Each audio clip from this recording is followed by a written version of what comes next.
Hey, I'm Mark from Destin Goods, and in this video we'll be making our very own Nimbus 2000 broomstick based on the ones from the Harry Potter movies. But this won't be any normal replica, because this broomstick will actually be able to fly. I'm just kidding. This broomstick will be small enough for my 2-month-old daughter to fly. I'll be starting with the handle end of the broomstick. To make that, I'll be using some leftover 2x4 pine that I have laying around in my shop. First, I'll be flattening and squaring 2 sides of the 2x4. Then I'll run it through the surface planer to get the thickness to 1/2 inch. You'll see later why that thickness is important. Because the profile of the Nimbus 2000 is so recognizable, I wanted to get the curves as precise as possible. To do that, I traced an image using Illustrator. Then I used my laser engraver to make a template of the exact shape out of 1/4 inch birch plywood.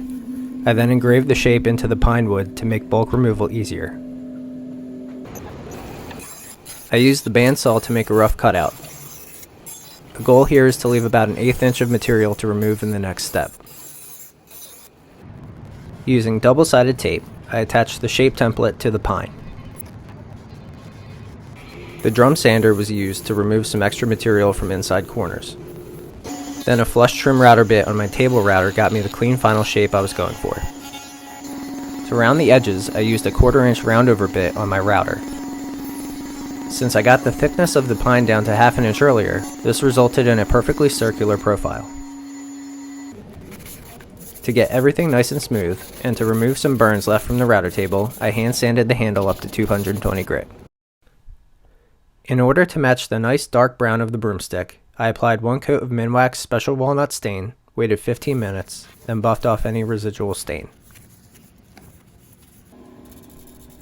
We all know that a major identifier of the Nimbus 2000 is the logo on the head of the broom.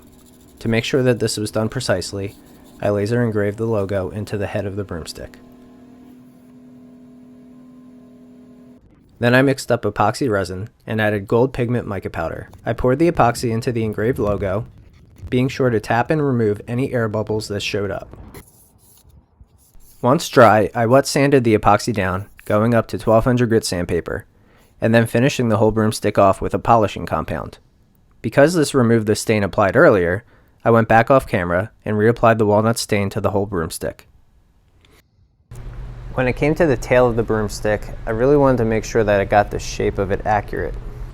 I started off by making a 3D model of the tail's general shape, then printing that shape out into 2 parts on my 3D printer.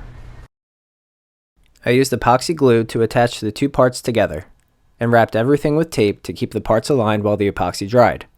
I removed the tape after everything dried. Now, as far as the actual sticks, I found a product at Hobby Lobby called Prairie Grass Brown, and it had the color and the thickness that I was going for. However, on the label it does say for decorative use only, so don't tell anybody at Hobby Lobby I made a real flying broomstick out of it. So, my original thought was that it would be easiest to use a hot glue gun to attach the sticks to the 3D printed shape. However, that ended up being a huge pain in the neck. It took forever for the glue to firm up enough, and it left globs once dry, which I really didn't want to see.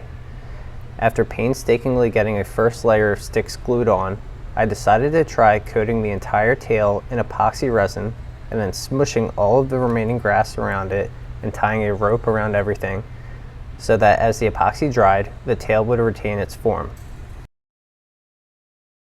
Then I used the bandsaw to remove the extra length of grass off of either end. This proved to be very messy. By using a paddle bit on my drill, I removed enough grass from the top side of the tail to get the handle to slide in.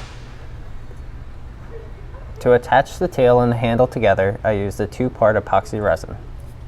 To finalize the shape of the tail, I thought I could use my oscillating multi-tool to kind of give it a crew cut, but that didn't work at all. However, the blade of my box cutter worked really well. When it came to the 3 metal bands that are at the top of the tail, I used another product from Hobby Lobby. It's this fake brass band, and you'll find it in the jewelry section. I started by drilling a small 1/16 inch hole on one end of the metal.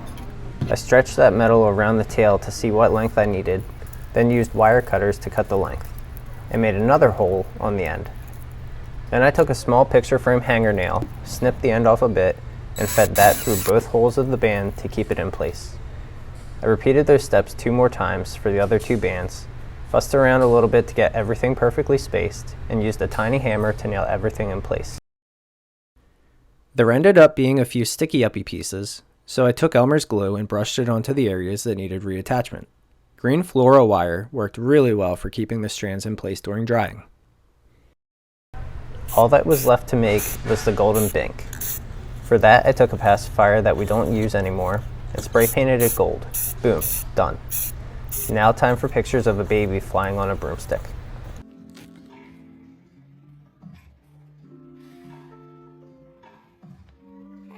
Thanks for watching. Please consider liking and subscribing. It really helps the channel. And if you have any suggestions for other baby-sized props I should make in the future, please leave them below in the comments. Thanks, bye.